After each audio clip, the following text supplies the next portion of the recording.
नमस्ते UFC fans, आप सबका स्वागत है आपके चैनल यूएफसी हिंदी पर। इस वीडियो के अंदर हम करने वाले हैं यूएफसी 311 की प्रेडिक्शन। तो सबसे पहले यूएफसी 311 की डेट और टाइमिंग्स की बात करूँ तो ये इवेंट आप सभी देख सकते हो 19 जनवरी को। इसकी मेन कार्ड स्टार्ट होने वाली है 8:30 AM से। आप सभी को अगर टीवी पर देखना हो सोनी 10 स्पोर्ट्स के चैनल पर अवेलेबल है और आपके पास जियो सिम और एयरटेल सिम है तो आप इसे एयरटेल एक्सट्रीम और जियो टीवी पर देख सकते हो। और आप सभी को अगर पूरी इवेंट को देखना है सोनी लिव की सब्सक्रिप्शन लेकर आप सभी देख सकते हो पूरी इवेंट। कार्ड की बात करूँ तो ये कार्ड पूरी तरह स्टैक होने वाला है। इधर मेन कार्ड के अंदर 2 टाइटल फाइट्स है। इधर सिर्फ मेन कार्ड ही इंटरेस्टिंग नहीं है, आप प्रीलिम कार्ड को भी देख सकते हो, वो भी शानदार फाइटरों से भरी हुई है। सबसे पहले मेन कार्ड की ओपनिंग फाइट होगी मिडिल वेट बाउट के अंदर। इसके अंदर फाइट करने वाले हैं केविन हॉलैंड वर्सेस रेनियर डरीडर। जिधर दोनों की एज की बात करूँ तो केविन हॉलैंड 32 इयर्स ओल्ड के है और रेनियर डरीडर 34 इयर्स ओल्ड के है। दोनों की फाइटिंग स्टाइल को देखा जाए तो केविन हॉलैंड की कुंफू है और रेनियर डरीडर की जुजुत्सु। तो आई थिंक इस फाइट को विन करेगा रेनियर डरीडर, क्योंकि एक तो केविन हॉलैंड का कभी भी भरोसा नहीं कर सकते क्योंकि वो फाइट को कभी भी सीरियसली लेता ही नहीं। बेशक उसके पास बहुत ही अच्छे स्किल्स है। इधर इस फाइट के अंदर रेनियर डरीडर को एक ही प्रॉब्लम आ सकती है, स्ट्राइकिंग के अंदर केविन हॉलैंड की जैब से उन्हें बचना पड़ेगा। इधर केविन हॉलैंड की जैब के अंदर पूरी तरह नॉकआउट पावर है। इधर रेनियर डरीडर डिस्टेंस को क्लोज करके अपने गेम प्लान को इम्प्लीमेंट करते हैं। तो इसी टाइम पर जब वो डिस्टेंस को क्लोज करते हैं तब उन्हें ध्यान रखना पड़ेगा।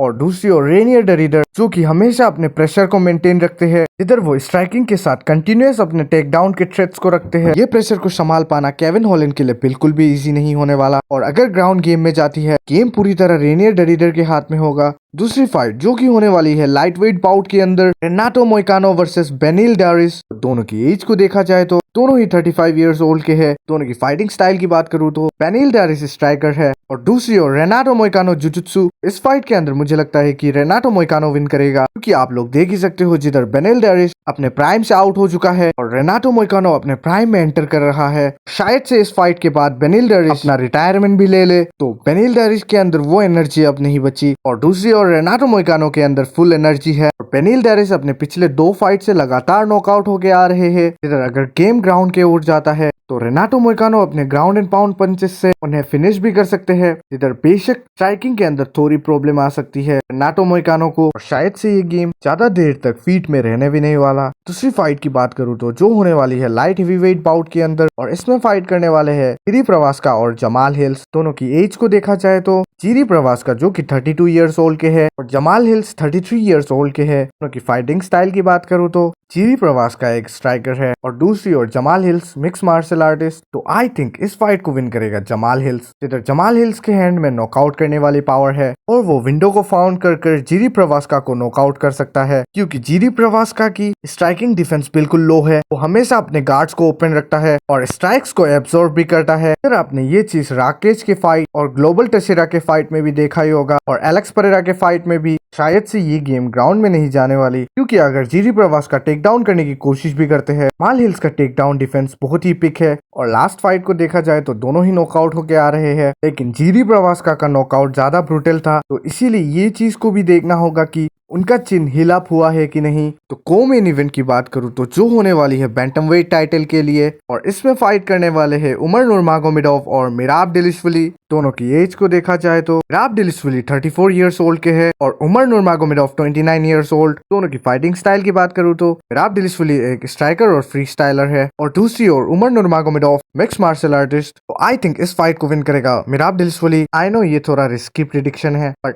मुझे लगता है कि उमर नुरमागोमेडोव मिराब डेलिशवली के प्रेशर को नहीं हैंडल कर पाएगा। आई नो कि उमर नुरमागोमेडोव हर चीज में आगे है मिराब डेलिशवली से, चाहे स्ट्राइकिंग को ले लो या फिर ग्रैपलिंग को। अगर उमर नुरमागोमेडोव फर्स्ट या सेकंड राउंड में मिराब डेलिशवली को नॉकआउट कर देते हैं तो वो विन कर जाएंगे, और या फिर वो इतना हर्ट कर देते हैं मिराब डेलिशवली को वो अपने टेक डाउन ही ना कर पाए। लेकिन अगर ये ऐसा नहीं होता है, मिराब डेलिशवली सेम पेस से चलेंगे जैसा वो राउंड 1 में होते हैं। फर्स्ट और सेकंड राउंड के अंदर आप डेलिशवली टेक डाउन भी कर दे उमर नुरमागोमेडोव को, लेकिन मुझे नहीं लगता कि वो होल्ड कर पाएंगे ग्राउंड में उमर नुरमागोमेडोव को। लेकिन फिर थर्ड राउंड से जब उमर नुरमागोमेडोव थकना स्टार्ट हो जाएंगे तो फिर मिराब डेलिशवली का गेम स्टार्ट होगा। सिर्फ एक ही चीज से मिराब डेलिशवली को बचना है, वो है उमर की स्ट्राइकिंग। दूसरी ओर मिराब डेलिशवली के पास बहुत ही ज्यादा एक्सपीरियंस है उमर नुरमागोमेडोव से, तो इसीलिए मुझे लगता है कि मिराब डेलिशवली इस फाइट को विन करेगा। लेकिन ऐसा नहीं है कि उमर नुरमागोमेडोव नहीं जीत सकता, लेकिन पर्सनली मैं बताऊं तो मुझे देखना है कि UFC 311 के बाद दागिस्तानी डोमिनेंस एंड हो। बट ऐसा नहीं है कि मैं इनसे हेट करता करता हूँ। पाकिस्तानी फाइटर्स बहुत ही ज्यादा ग्रेट फाइटर्स होते हैं, लेकिन फिर भी मैं चाहता हूँ कि ये अब एंड हो। तो लास्ट फाइट जो कि होने वाली है main event light weight world title के लिए, और ये एक रीमैच होने वाली है अरमान सारुकियन वर्सेस इस्लाम महाचेव। दोनों की एज को देखा जाए तो इस्लाम महाचेव जो कि 33 इयर्स ओल्ड के है, अरमान सारुकियन जो कि 28 इयर्स ओल्ड के है। दोनों की फाइटिंग स्टाइल की बात करूँ तो इस्लाम महाचेव की फाइटिंग स्टाइल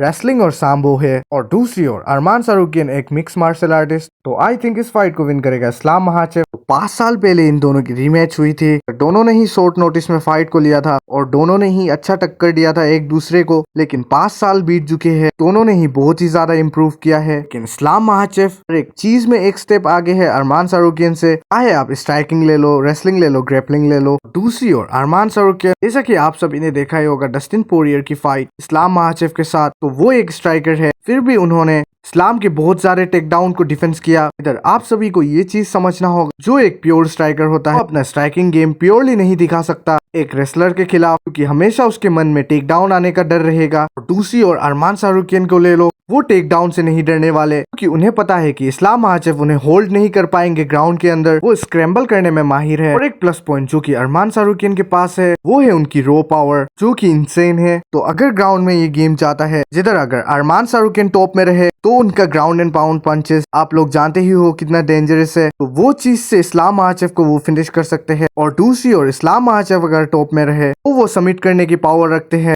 अरमान सारुकियन को। मुझे नहीं लगता कि ये गेम फिनिश होने वाली है, ये गेम डिसीजन तक जाएगी। इधर ये एक डॉग फाइट बनने वाली है। मैं ट्रूली चाहता हूँ कि अरमान सारुकियन विन करे, बट वो हर एक चीज में एज के कारण मैंने इस्लाम महाचेव को पिक किया है, क्योंकि ये सेफ पिक होगा। तो मेरा प्रेडिक्शन यहीं पर होता है खत्म। आप सभी का प्रेडिक्शन कमेंट में जरूर बताकर जाना। तो मिलते हैं किसी नेक्स्ट वीडियो में, तब तक के लिए टाटा बाय बाय।